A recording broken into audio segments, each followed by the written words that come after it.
And we're live. Pouches and enjoy that. Yeah, I think you'll find that you never want a cigarette because the Lucy Nope. is just so satisfying. Yeah, It'll that's kill not what you. I'm looking for. I'm looking for a gateway drug because I like Well, No, I can't help you there. I'm realize also very sorry. we cannot talk about gateway drugs. It's not a gateway drug. Stop saying that. Someone said it's a gateway to Alabama prison. Gateway to- that marijuana is a gateway drug. It'll get you right into an Alabama prison. Yeah. Do you remember like how big the like anti-smoking stuff was in the 90s and the early 2000s, where like every single cartoon show, no matter what it was, it would like find a way to shoehorn in some like character smoking, and then like everyone in like the recess schoolyard or whatever would be like, ew, Randall's smoking, what a fucking loser. I'm never gonna smoke because Randall's a snitch and he sucks and he's always telling the teacher when we're trying to, you know, do recess schools out things. So Let's see if they were we really don't hear about that anymore. if they were smarter, they would have made like the total nerds smoke. Like the people know, not the cool kid. Like, hey, you don't want to be cool like this guy. It's just, hey guys, what's going on with a cigarette? Like, oh fuck, I don't want to be that guy. Yeah. Did it That work? would've been better. Taylor, do you think of the old anti-smoking ads and movement to reduce smoking? I think it was, I don't know if it actually reduced like statistically smoking, but I think that they did the same thing they did in Dare. Whereas like in middle school Dare or high school Dare, whatever it was, I remember like they hammered home the weed stuff so hard that it became like an unbelievable thing, because it'd be like, wait, I didn't smoke weed in high school.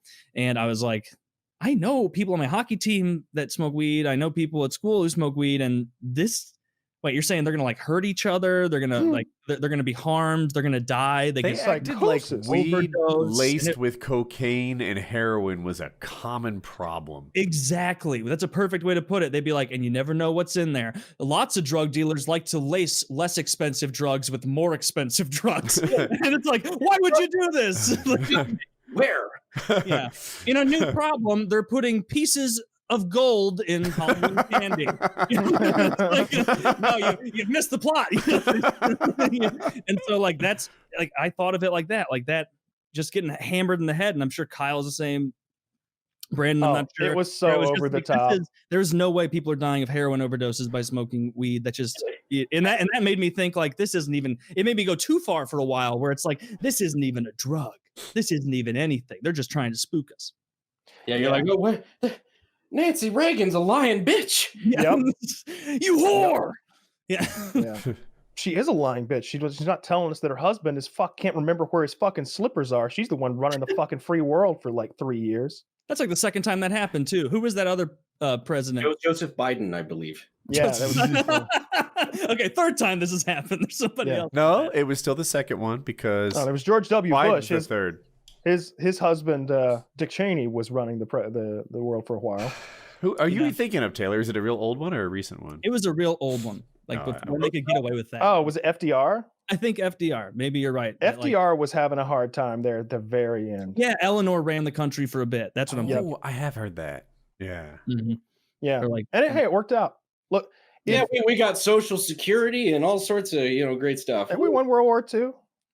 We got or no, that was 1913. The Fed, right?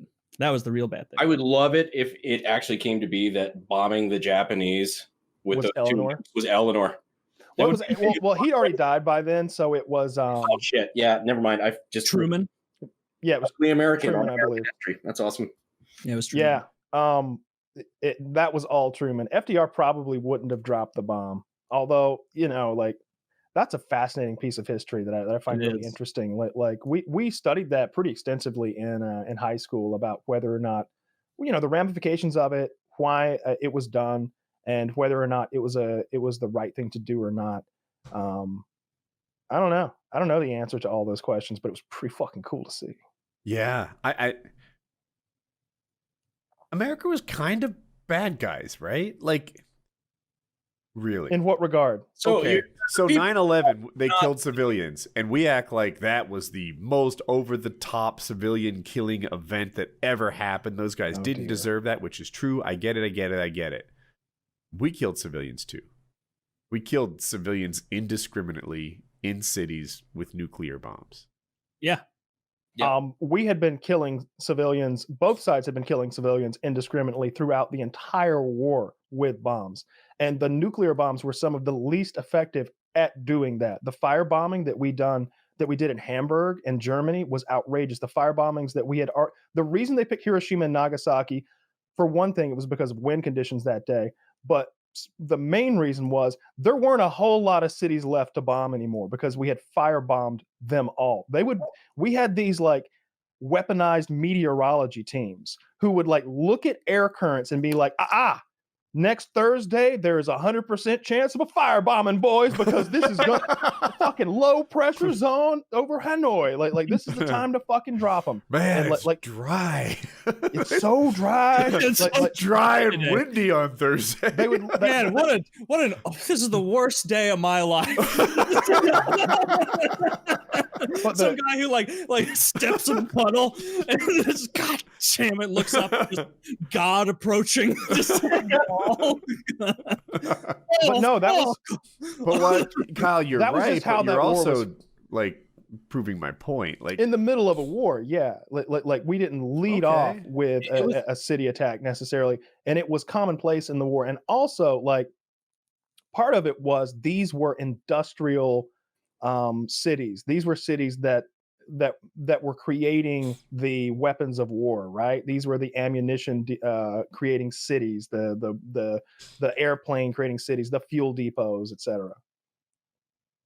Yeah, I was just going to go there. That's what I thought it was, like some sort of production facility that they chose it not because it's like, hey, you know where there's a fuckload of civilians? Hiroshima.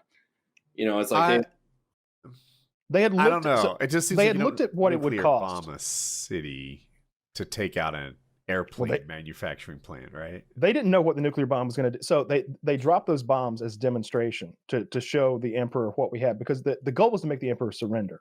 And they weren't quite getting it. Now, whether or not the emperor was about to surrender or not, they were sort of mid-negotiation.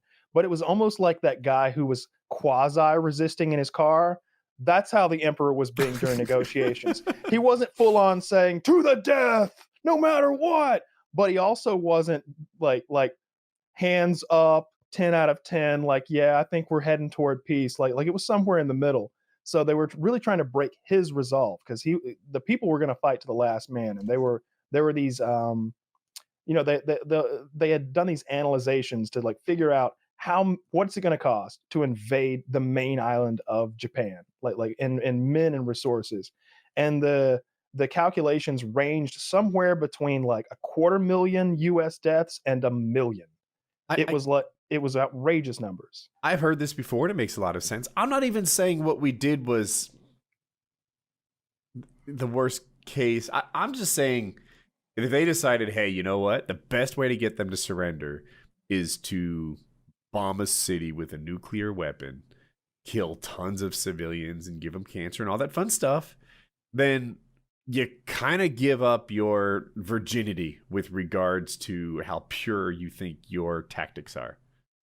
I disagree. I don't think, for one thing, they didn't know a whole lot about what those nuclear weapons were going to do, especially as far as they thought it was a taser, probably. So yeah, it was a brand. They yelled taser before they dropped it. I need to know. That, it's a brand new piece of technology. We'd only detonated one of them before, and like even then, we had U.S. troops in like foxholes, like within radiation range. Like watching the thing go down. We didn't know exactly what was going to happen. There were scientists who were saying we shouldn't do it at all because it could ignite the atmosphere of the planet, and the entire planet could be consumed in a fireball. They didn't know what a nuclear weapon was going to do. One thing that has always fucked with me. It's like, okay, theoretically speaking, how the fuck did we not know that splitting one atom wouldn't split all the atoms around it and then just like basically nuke all of existence? It's like, you were real fucking confident that was that chain reaction would stop. Yeah, it would settle. Brand new. It was all theoretical. It was all theoretical until they just made it practical. But like, if bombing cities makes us lose some sort of moral high ground, then that had been lost long before the two nuclear weapons, because you know, I mean, there was the bat bomb that I talked about where they had like the capsules full of bats with thermite charges tied to their legs that they would release over Japan at nighttime, and then they would go roost as in the homes as the sun was coming up, as bats will do, and then the timed thermite charges would explode. Japanese civilians' homes are primarily made of bamboo, so like the whole city, what the idea was like, we'll burn all the people's homes to the ground. You know, it was, and you got to keep in mind the Japanese were at the very least equal in evilness to the Germans. Like if you look at like some of the programs they had with the vivisection and the human experiments, it's like Sector 852 or some shit Section 81 or something. Like it's horrific. Like don't get me wrong. We joke about the Holocaust a lot. I know the fucking Holocaust happened and it was horrific, but like they did things that are worse than rounding up a bunch of people and gassing them to exterminate them. And I don't say that lightly. Like rounding up a whole race of people and gassing them in gas chambers is incredibly hard to evil. top. It's hard to top. But they managed it somehow. And if you don't believe me, you can just read the horrific stuff that they did. It's just as evil as when I talk about Warhammer 40K lore. This where someone sat down and just tried to make up the most horrific stuff you can do to a person. The Japanese were doing it in the 40s. Like freezing people to death and like shattering their arms off and burning people alive and just injecting them with all sorts of horrible, horrific chemicals, giving them every disease imaginable. They had created so much, maybe it was botulism or something like that. They had so much they had enough botulism to like kill the whole planet. Like so much evil was going on, not to mention what they did in Nanking when they invaded China. The event is referred to as the rape of Nanking. Like that's where you see those still shots of Japanese soldiers with Chinese babies on bayonets being flung into fires alive, and women and children being buried alive by bulldozers. Yeah, there. I mean, some of the details of the shit that they did there was like they were cutting people open, like using their organs as like a host to like basically use the human as a battery to keep bacteria alive that they could one day turn into like a bio weapon against the US or some shit. Like they did some fucking terrible shit. And I'm really glad I came on this podcast. This is a wonderful conversation. Yeah. Anyway, look, I think that World War II is one of the very few examples of where you've got a good team and a bad team versus each other. And I think the only ambiguity to be found is in the Soviets. But as far as like why the U.S. was in that war, I think that you can really, I think that we were the good guys there.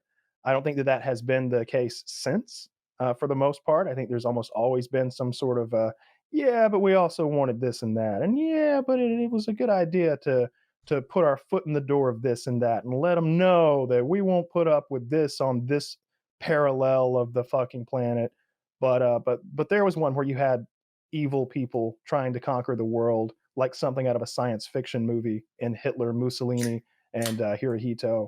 And you had a bunch of people who were like in nations that were standing up to them for the betterment of mankind. And I think like if you're still like a little bit of this, a little bit of that, like imagine like how the planet would have, where we'd be right now if the Axis powers had won. You know, like I don't think you would have cool preferred that reality. Shit. Flying cars.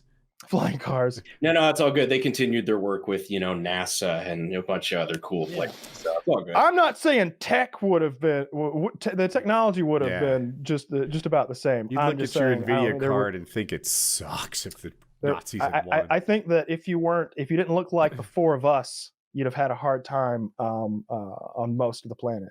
But that's where the fun stuff happens, is when white people fight, because then maps get redrawn, technology goes forward 10 years. I gotta take a piss. It's just a matter of, the cost, all those lives, Details, Taylor, details. Yeah. Irrelevant.